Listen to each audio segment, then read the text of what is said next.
This is obviously an important topic, and as we've heard just now, and for what I understand yesterday, this is something that that brings out a fair bit of emotion, and this is really one of the things that we need to solve in the industry.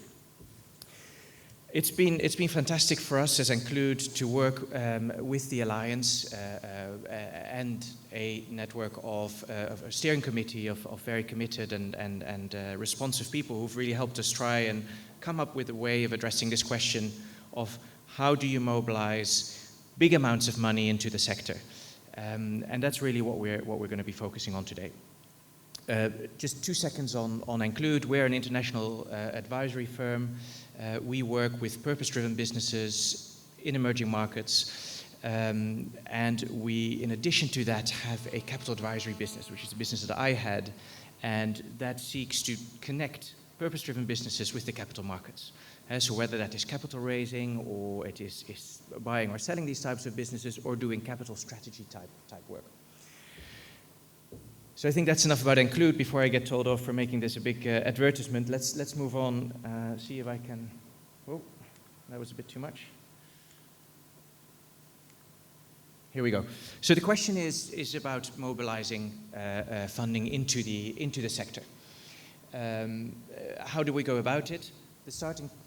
I need to stay put, that's one early lesson. We started looking at, okay, so what's the amount side of this? Who are these enterprises that need the money? What do they look like? What kind of capital do they need?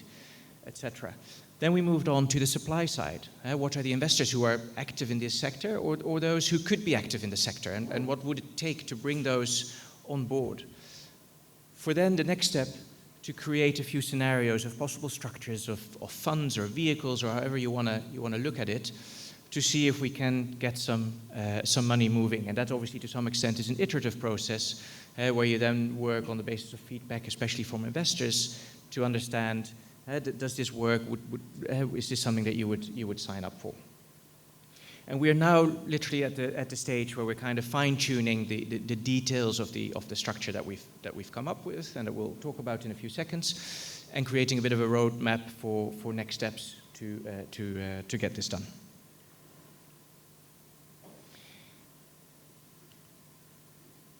This thing is not my friend.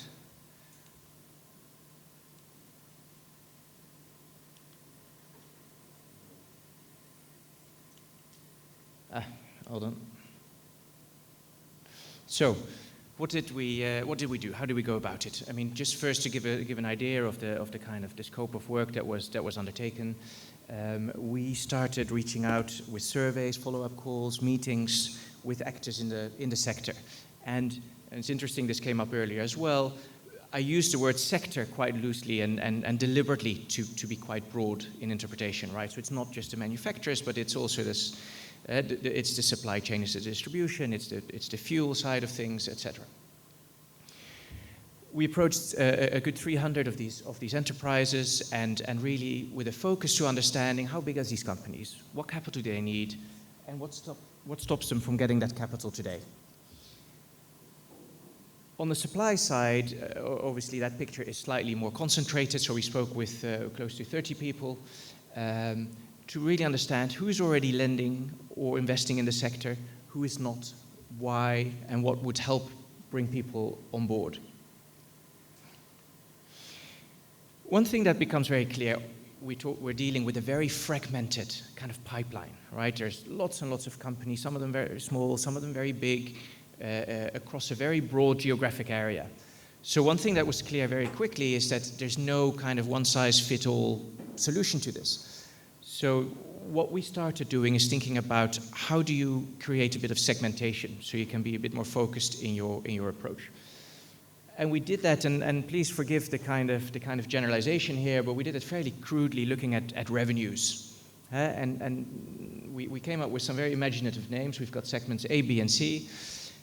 Segment A are the big companies, so over $1 million in revenue, companies that are at or close to profitability, and companies who have already got some track record in accessing capital. So there's some capital out there, and they probably do best in terms of accessing it.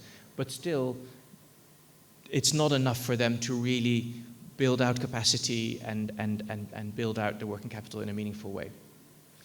The B segment, just a little bit smaller, between $100,000 and $1 million. These tend to be companies that are a little bit further away from profitability, and they really struggle where financing is really a key factor stopping them from growing the business and getting to the scale and the profitability that should go with that. And then lastly, we've got the C segment below $100,000. These are quite far away from being able to scale the business and have a very critical shortage of capital. The problem is with the kind of vehicle that we're talking about, this is a very difficult segment to reach. These are companies which are typically not ready to take commercial money, right? There's not the management or the reporting or the decision-making infrastructure where a third-party investor would come in and say, here's Brian's $10,000. Also, if you want to really kind of move the needle, and we're talking about moving big sums of money, that is going to be very difficult to do in very small chunks. You need to start at a slightly bigger scale. So for the purpose of this vehicle, the sector C is actually not addressed. This is really focusing on the A's and the B's. At the bottom of the page, you'll see in number, obviously the C's outnumber the A's and B's by quite a margin.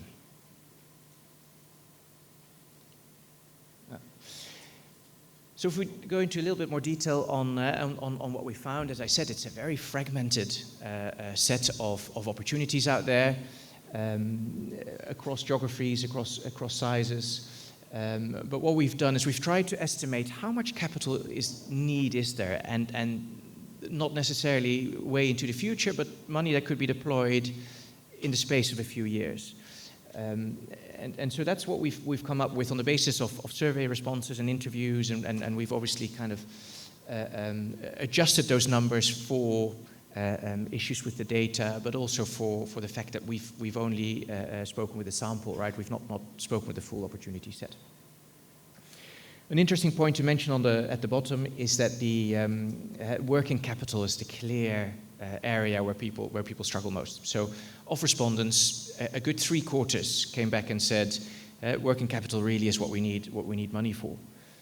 At the same time, you're seeing a lot of respondents talking about marketing, about R&D, capacity building. So I think that also speaks to a certain level of maturity that's coming in industry, which is great to see.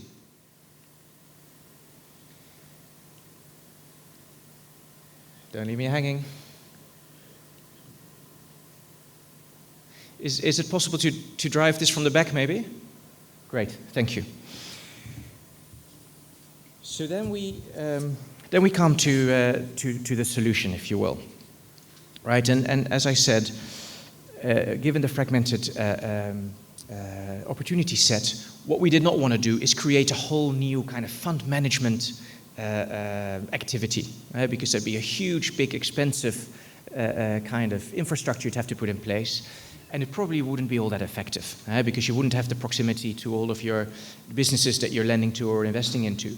So the decision is very much to go and work with existing intermediaries, so people who are already on the ground, who've got the relationships, who are close to these businesses, who can deploy the money. An added advantage of that is that you do a bit of infrastructure building, right? What that means is that you get these fund managers and these banks and these MFIs to be comfortable with the sector, to get to know about them, and hopefully they'll then start developing other activities of their own accord into the sector, which and that's really kind of that crowding in of additional capital is really what you want to get to. So you then get you end up with a bit of a grid between the segments on one hand and the types of capital down the side. If I start with the segment A, so the idea is you work with a very small number, probably 2 existing fund managers with good international local presence and track record, and what you do is you co-invest with them. What you don't want to do is wait for these fund managers to raise their funds and then become a limited partner in those funds, and then wait for 6 years as they deploy the money. So the shortcut to this is to rather co-invest with these fund managers. So a private equity manager will make an investment. will have access to this pool of capital, right? He's been pre-selected, pre-approved as someone who's got the track record and the ability to deploy the money. He's got access to not just a pool of money to increase his firepower, but also to technical assistance and other things that you'll see in a second are very much designed to be part of this whole solution. On the debt side, can we just go back one? On the debt side, you work with banks or possibly microfinance institutions. You lend to them for them to on-lend the money into the sector, and again, using their kind of credit infrastructure and network and incentivizing to get money moving into the sector. Moving to segment B, we do not envisage equity going there. Again, these companies often are not quite ready for that. But also what you want to do is, because the debt that ends up going in really has a lot of equity kind of characteristics from a risk profile. But what happens if you lend to them is they build a credit record. And the idea is that then allows them kind of up the capital ladder, which I've tried to depict with that naff little ladder there, but you try and get them up the capital ladder to become segment A companies. And again, this whole thing is designed to be very catalytic. It needs to come with grant funding, not just for technical assistance, but you may also need to defray some of the transaction costs. These are going to be transactions that are going to be more expensive to do for the banks, for the fund managers, than the stuff they normally do. So you may need to defray some of that cost for them to incentivize them to make this step. So then if we move to the next slide, what does that look like as a structure? You get the boxes and arrows that we guys like us like. At the top here, you've got the alliance, and what we feel is needed is one or two other initiators to step in alongside the alliance. What you need is people to really take ownership of this project, and these need to be people who cannot just kind of take ownership, but also will then play part in the capital structure. That tends to carry a bit more weight if you're trying to get something like this moving. So the idea is that these initiators, they come in either as cornerstone investors, or maybe they provide some of the higher risk capital that's difficult to raise, or some of the grant money that I talked about that we need. Together with a group of equity and a group of debt investors, you then create two special purpose vehicles, very deliberately designed as two separate vehicles, because what you don't want to have a situation where the equity investors are actually subsidizing or underwriting the credit risk, which is what would happen if you had one. The other thing is I'm talking very specifically about SPVs and not funds. I think people would expect to see those to be two funds. But the idea of the structure, again, is to keep the costs at that level as lean as possible. These are essentially admin centers. They manage money coming in, money going out, reports going up, but they are not kind of the nerve center where the investment decisions are being made. So these are made as much as possible upfront by the initiators, right, who really shape this whole effort and what it ultimately really looks like. And then at the next level down, at the level of the fund managers and the lenders, the banks and the MFIs. On the equity side, as I said, that is a co-investment model. So the equity SPV invests alongside the fund manager into the enterprises.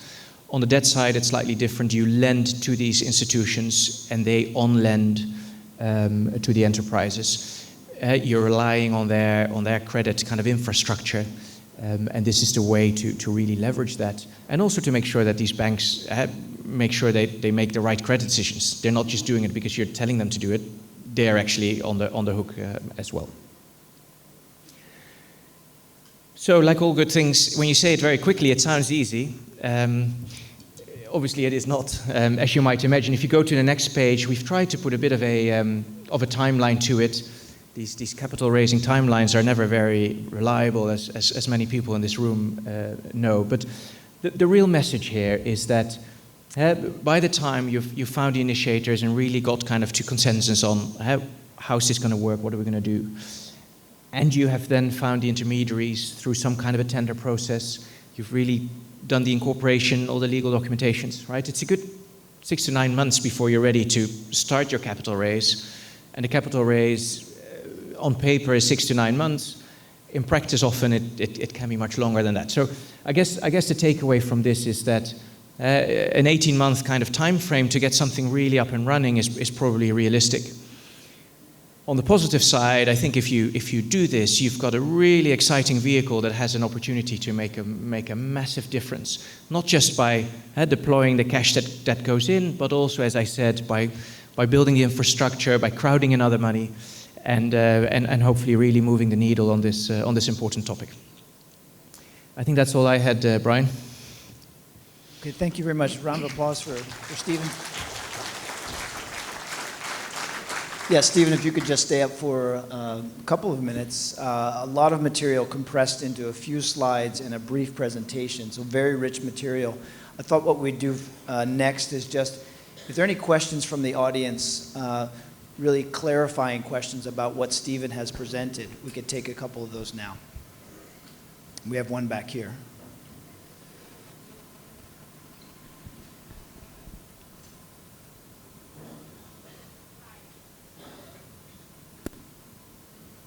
Yeah, hi. Thank you for your presentation. I had a question about the structure. Do you have any examples of another sector or a situation where such a structure has been successfully used? Yeah, that's a very good question, and I think we'd like to call it. We took inspiration from some examples. We would never admit to copying things, right? Yes, there are a number of examples. One that comes to mind is a project that we as Include have been involved with, which is a fund that was raised by the Global Alliance for Banking on Values. And it's a fund designed to get money moving to the SME sector, generally around the globe. And working through local banks in a very similar kind of indirect manner. Other examples include work that the EBRD has done. They've done a number of these around specific themes, around clean energy. There's one that they're doing now, which is around gender issues. They've done a lot around SME financing. Again, working through local banks or other intermediaries to get money moving. And a last one I wanted to mention, which people may have heard of, is the Medical Credit Fund. The Medical Credit Fund is part of an NGO called Fourm. It's a fantastic NGO. They take a very holistic approach to the healthcare value chain. And the Medical Credit Fund has attracted money where they then fund banks, including here in Ghana, in fact, to lend money to people who didn't have access to funding before, in that case specifically in the healthcare services sector. So small clinics are now able to have access to debt capital to grow their operations. Thank you. So another question? Sure. There and then there. Yeah. Thanks very much. I guess the big question for me is, what about segment C? All those companies below 100,000. Why can we not find some way of supporting them? And I do realize that this is about trying to get large volumes of money moving, but at the same time, I would have thought that we were also interested in supporting the growth of those smaller companies in segment C. So do you have a parallel proposal for those as well? Yeah, I hear what you're saying, and clearly that is an important issue. And I don't think anyone is saying, let's forget about the Cs. The issue, though, is that in a vehicle of this nature, it is very difficult, if not impossible, to address those Cs. You're just not going to be able to build the infrastructure to do that in a way that makes sense. That is, by definition, like it is in general business. That's the segment that needs to be addressed by investors, lenders who are much closer to those businesses. Maybe if I can just add something to what Stephen said. I think this is one initiative that the Alliance has to try and scale up investment in the sector. But that's not to say that we don't have other programs that are focused on those segment C companies and helping them to grow, and some of them will, I think, become Bs and As. But it's just not through a facility like this. So just to be clear, this is one initiative, but not the only one. And we do have programs like our Catalytic Small Grant Program that do focus specifically on companies in segment C or who are right on the border, particularly between C and B. Let's just take one more question, then we'll turn to the panel. There was a hand raised right back here, I think.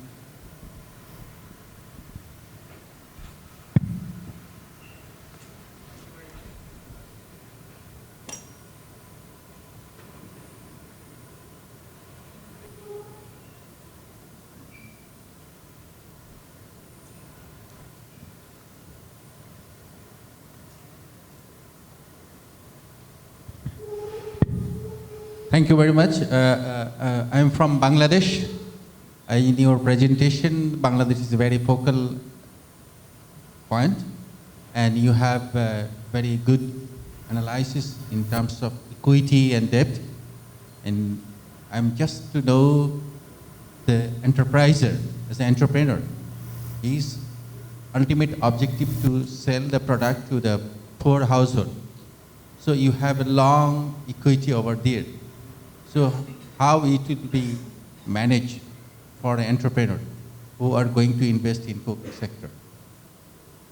Sorry, I'm not sure if I'm understanding the question. The mode of business, what will be the mode of business? Is a profit making or social enterprises? Because you have a lot of span of equity and debt. In case of Bangladesh and Guatemala, Okay. if in your presentation, in Guatemala, equity is 1 and debt is 1. In Bangladesh, equity is 1, debt is 8. So this is the span of investment. So how this debt will be covered for entrepreneur? So if I understand the question correctly, is the question, is this just for profit businesses or also for businesses who are not for profit? Is that the... Is it yes on both? Okay. Well, I think again, with this question, where you really want to scale things up, that tends to work a lot better if it's on a for-profit model. So the first assumption is that these businesses are businesses that have the capacity to scale, to deploy bigger amounts of money, to scale, to really have a big impact. And that tends to work with for-profit businesses. Not all of these are going to have the kind of stratospheric commercial type returns that people might like to see, right? So you're going to have a blend, and to some extent the way you deal with that is through some of the grant money, some of the TA, right? Because at the end of the day it's not just about return, it's risk and return. And so even if you can't get the return up as much as you like, well, you can at least reduce the risk and still make it an attractive proposition for investors.